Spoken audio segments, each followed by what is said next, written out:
Kemana kita itu suruh berbakti kepada orang tua? Kita tidak minta dibuat malah dibikin. Ya salah-salahnya orang tua sendiri bikin kita. Terus kok kita disuruh taat ke Gusti Allah?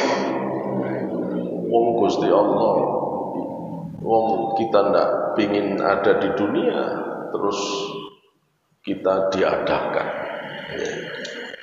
Ya itu yang salah-salahnya sendiri Gusti Allah, pakai nyuruh-nyuruh disembah lagi gitu ya. Ini omongannya orang ya, yang benar-benar ketutup batinnya sampai tidak punya perasaan pada kebaikan orang yang terbaik kepada dirinya ya. Dia ada karena Allah menghendaki ada. Saya tidak pernah menghendaki ada ya. Memang siapa yang punya kehendak dalam kehidupan? Juga semua yang kalau ngomong hakikat yang punya kehendak ya Gusti Allah. Juga ada. Terus seandainya terus kalau Allah menghendaki ada, terus sampean mau apa? Ayo tak tantang sekalian. Sampean mau tidak ada? Tidak akan bisa. Kalau Allah menghendaki ada, sampean tidak akan pernah bisa tidak ada. Kehendak Allah akan menang terhadap apapun. Allah menghendaki iblis masuk neraka, terus bisa apa iblis?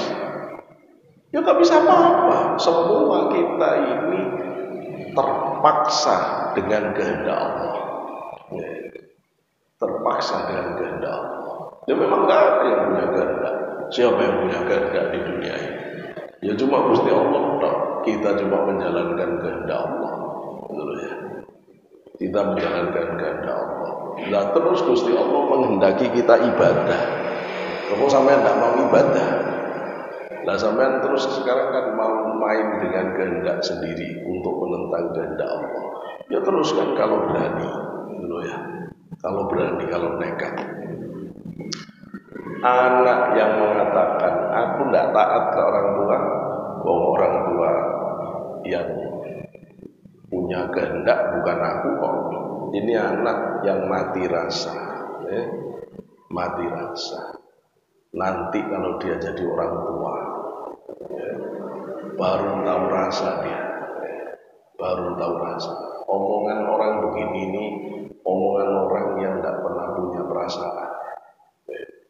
Nanti kalau dia jadi pimpinan, kemudian terus dilawan anak buahnya, terus dia bilang kamu itu harus taat. Nah, kenapa aku harus taat? Loh karena saya pimpinan di sini. Ya urusanmu. Loh kamu kan yang bayar aku. Lah aku kan udah kerja. Baru stres dia kalau dibegitukan. Kamu kerja sendiri. Ini harta-hartamu sendiri.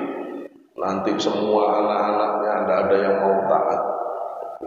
Sampai semua makhluk tidak ada yang mau melayani dia. Untuk apa aku melayani kamu?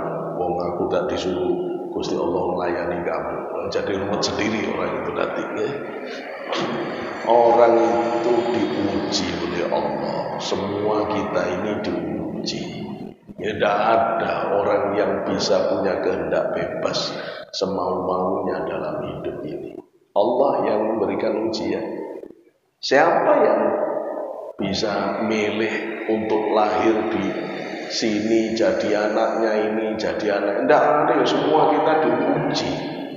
Ya, semua kita ini diuji oleh Allah untuk diukur. Siapa orang yang baik sejati, siapa orang yang buruk sejati itu. Ya. Allah mau menilai karena Allah mau memberikan balasan yang setimpal dengan apa yang orang itu lakukan. Ya.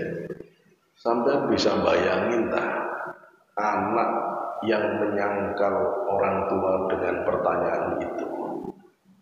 Saya bisa bayangkan ya apa sakitnya seorang ibu yang disoal anaknya, ketika disuruh taat terus dia ngomong, ya, aku nggak butuh hidup, salah-salahmu sendiri melahirkan aku. Kira-kira ya apa masalah itu? Tak pateni mari kalau gitu kan. Apa dikira ndak bisa aku lahir cepat langsung neket awakmu? Ya, kalau kaku-kakuan begitu, sudah berkali-kali kesempatan orang tua untuk menghabisi kamu, cuma itu tidak dilakukan karena kasih sayang. Apakah keberadaanmu yang terlahir dengan tumpukan kasih sayang itu harus dibalas dengan pengabaian dan penafian? Siapa orang yang paling tidak tahu terima kasih selain dirimu? Ya begitu jatuhnya. Orang dikasih segala sesuatu untuk bisa mentasyakuri, kok malah nyengal mempertanyakan keberadaan dirinya. Kalau kamu nanya, kenapa saya ini ada? Ya kono tak orang pangeran, tanya ke Allah, kenapa kamu ada? Paling begitu nanya Allah, kenapa saya ini ada? Kamu ingin tahu jawabannya, langsung ke neraka. Neraka kan tanya kan, itu hakku yang tidak butuh pertanyaanmu, kata Allah. Ya. Allah mengatakan di Quran, aku ini tidak butuh kamu tanya mengapa, karena semua tindakanku itu sudah berdasarkan kebijakan yang sempurna. Ya. Allah mengatakan di Quran itu, bukan aku yang harus kamu tanya, kamu yang nanti bakal tak tanyai. Loh, kalau orang mau menggugat, ya semuanya bisa digugat secara pikiran. Ya. Kenapa Gusti Allah menjadikan iblis itu ahli neraka? Kan Gusti Allah tega banget. Oh, iblis sudah ibadah sebegitu banyaknya, tahu-tahu jadi ahli neraka. Terus terusin. Orang pertanyaan tadi ini, ya, kalau kita lihat sumbernya orang yang bertanya begini ini dari mana? Dari iblis.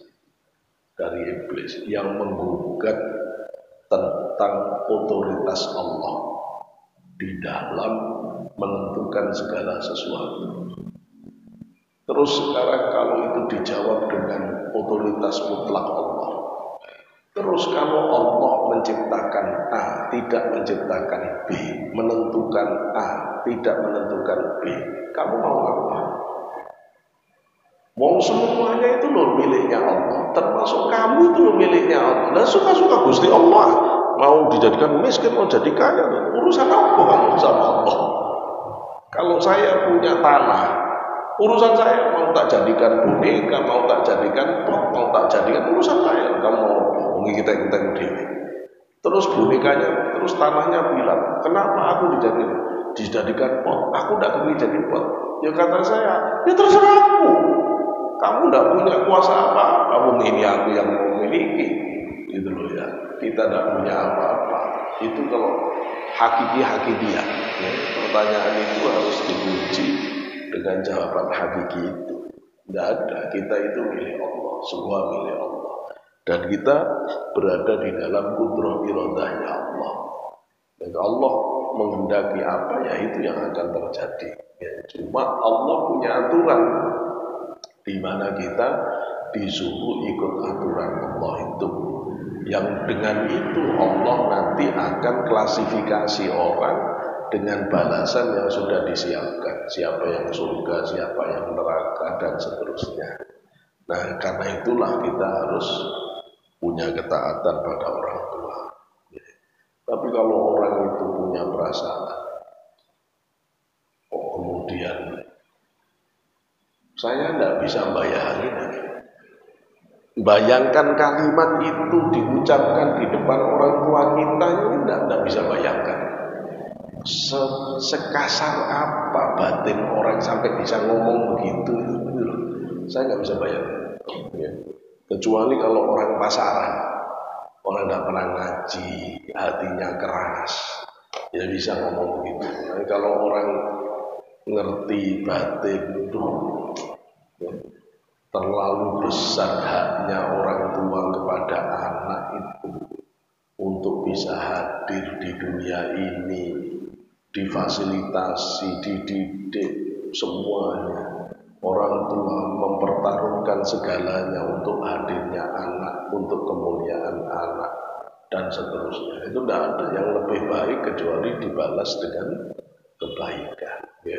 Sampai-sampai Allah sendiri yang mengajarkan wa qadha rabbuka alla ta'budu illa iyyah wa bil walidaini ihsana imma yablughanna indakal kibaru ahaduhuma aw kilahuma fala taqul lahumā uff wa la tanharhumā wa qul lahumā qawlan karīmā wakhfid lahumā janaha dhulli minar rahmah.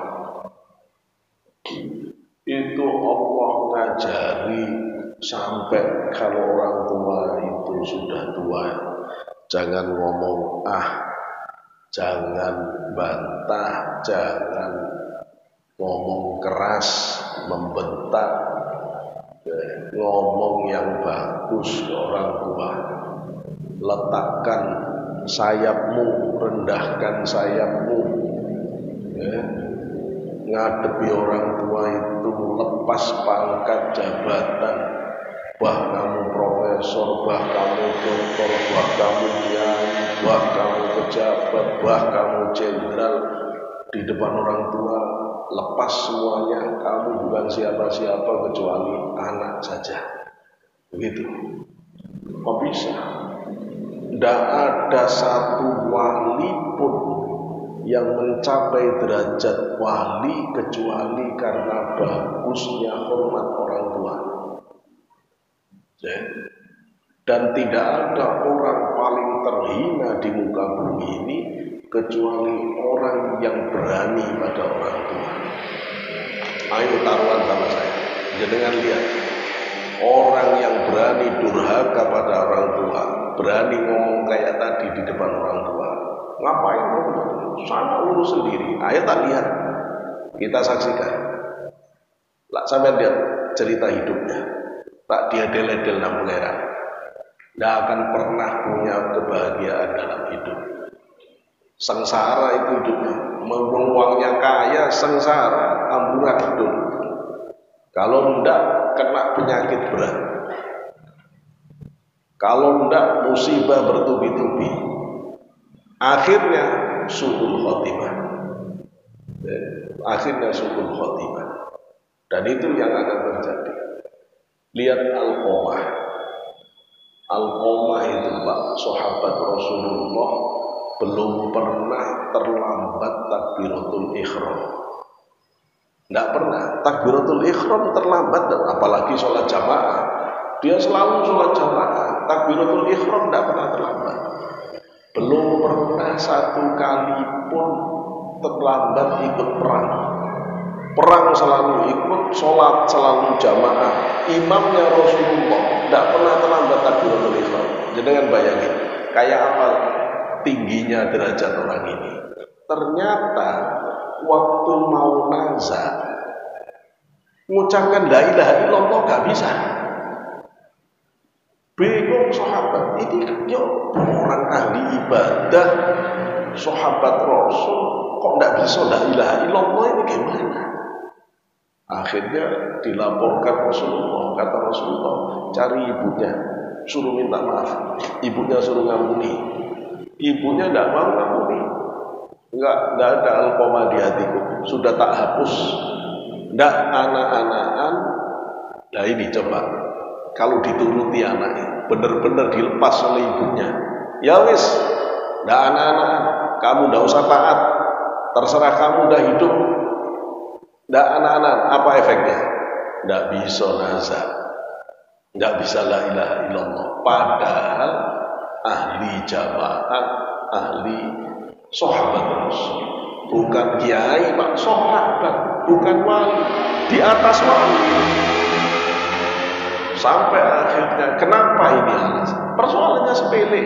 Kalau saya baca di Futhul Qulub, banyak memang kisah ini dari berbagai versi. Tapi kalau kita baca di Futhul Qulub, Abu Thalib Al-Makki itu menceritakan anak ini Alqamah itu baru nikah. Setelah nikah beberapa hari dia beli pakaian untuk ibu dan istrinya beda kualitas. Yang istrinya dari sutra, yang ibu dari kain biasa.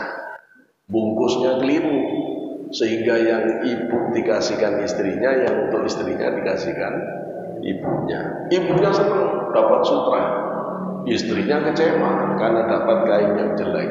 Istrinya tidak pernah ngaji, malah nantangin Alqamah, kamu milih ibumu apa milih aku?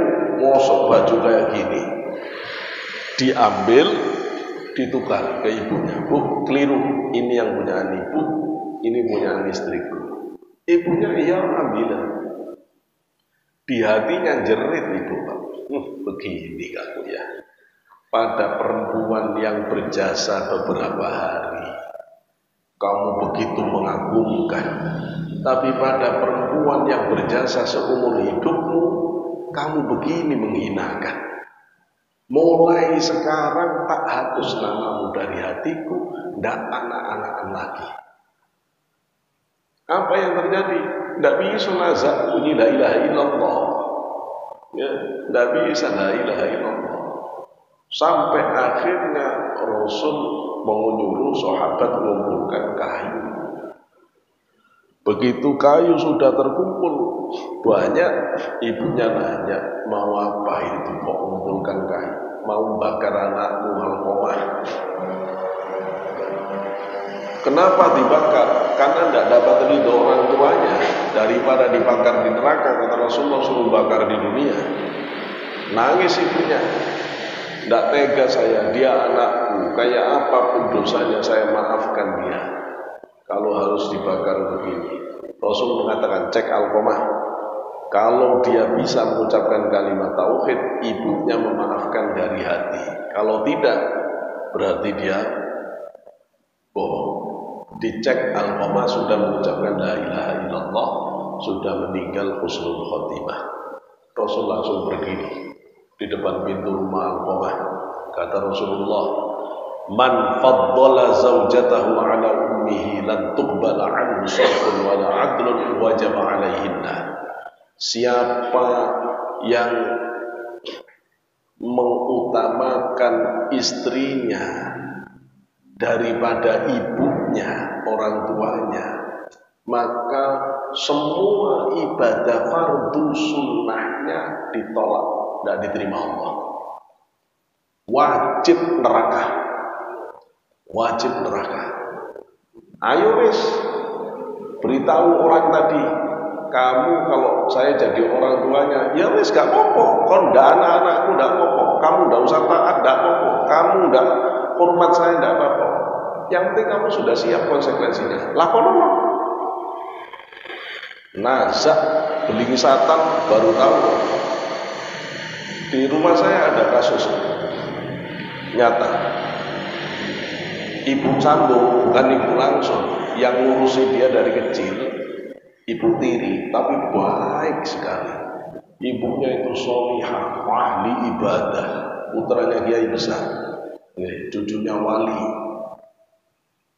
Terus anak tiri pada saat dia disuruh datang duluan ke rumah ibu tirinya, keliru ngomong. Kamu kok enggak pernah ke rumah ibu tiri?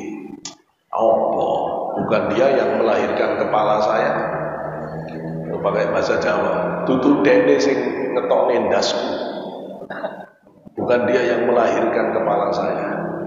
Dia jatuh sakit, kepalanya membengkak besar, penuh dengan nanah koreng. Dibawa ke dokter bingung, Pak. Oh, ini obatnya. Akhirnya ditanyakan ke kiai-kiai. Dari kiai-kiai khos yang ditanya, jawabannya satu, minta maaf ke ibunya. Minta maaf ke ibunya. Loh, ibunya itu loh orang solihah. Dia tidak minta maaf dia di rumah sakit. Ibunya dengar ada kiai-kiai ngomong begini, didatangi anak. Didatangi, diusap-usap, kamu tak maafkan, tak maafkan. 2 hari sembuh total, keluar dari rumah sakit. hakim. Misalnya, lo ini loh Pak, bukan ibu beneran. Bukan ibu beneran begini, apalagi ibu beneran. Terus anak sekarang banyak yang tidak ngerti begini nih. Banyak tidak ngerti bahwa ketika dia membuat ibunya nangis, itu jatuh dosa besar. Tidak bisa Pak, itu sudah persoalan serius orang tua ini. Jadi hati-hati, jangan begitu. Kalau ada teman seperti ini, diingatkan jangan begitu. Jangan kelancaran ngomong. Kamu dilepaskan benar dari semua hak, konsekuensinya siap tahan. Begitu kamu benar-benar dilepaskan dari segala kewajiban taat, iblis jalurmu. Kalau siap ya wis terus deh. Suul khotimah, bahaya, bahaya. Wis tak, jangan nantang-nantang takdir Allah, itu bahaya. Ya.